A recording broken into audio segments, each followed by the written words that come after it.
महानगरपालिका हद्दीतील सलगरवाडी परिसरात 54 मीटर रोड लगतच्या सुमारे 8 हेक्टर शेतजमिनीतील 30 ते 50 वर्षे वयाची तब्बल 135 ते 150 मोठी झाडं अवैधरित्या तोडल्याचा धक्कादायक प्रकार उघडकीस आलाय।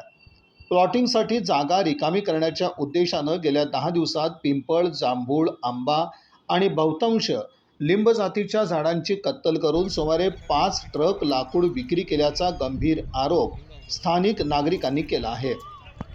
सदर परिसरात माणसांची वर्दळ कमी असल्यानं वृक्षतोड लपवून करण्यात येत होती।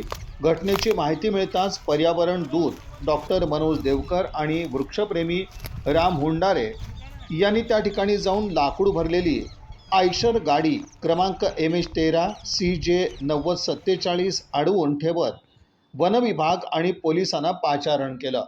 वनविभागाच्या शिंदे मॅडम, पोलीस उपनिरीक्षक सूरज कोतवाल आणि महापालिका उद्यान प्रमुख कोमल काशीद यांच्या पथकानं रात्री अंधारात घटनास्थळी पंचनामा सुरू केला।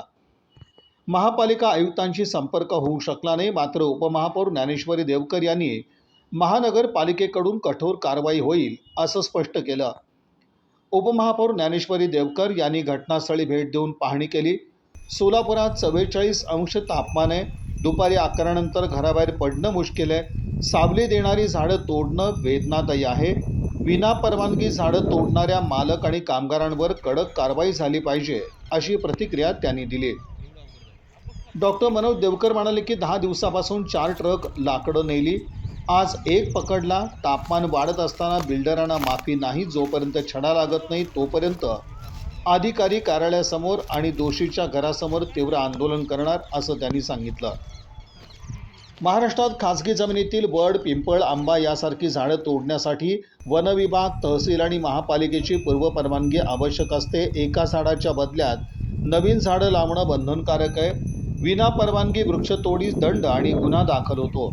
सध्या 44 अंश तापमानात सावली देणारी झाडं तोडल्यानं पर्यावरण प्रेमींमधून तीव्र संताप व्यक्त होत असून दोषींवर पर्यावरण कायद्यानुसार कारवाईची मागणी होत आहे। टाकणार कुठं भाडं मारते म्हणजे स्मशानभूमीला जाळण्यासाठी लाकडं टाकलेलं आहे। ते कोण दिली तुम्हाला ते ऑर्डर स्मशानभूमीत? ते आपल्याला ऑर्डर दिलेलं नाही, आपल्याला ते शेतकरी तिथं टाका लागलाय। तुम्हाला कोण सांगितलं हे? ते घेऊन शेतकरी जायला आपल्याला भाडं तिने द्यायला लागलाय ना। कुठला शेतकरी? हे प्लॉटिंग पाडणार काय नाव काय प्लॉटिंग पडणार नाही, शेतकरी दिलाय साहेब। प्लॉटिंग पडणार अजून घेतलेलं नाहीये। तुला कोणीतरी कॉन्ट्रॅक्ट दिला असेल ना, त्याचं नाव पत्ता काय काहीतरी असेल, ते या लागले मध्ये भरलेत का गाडी?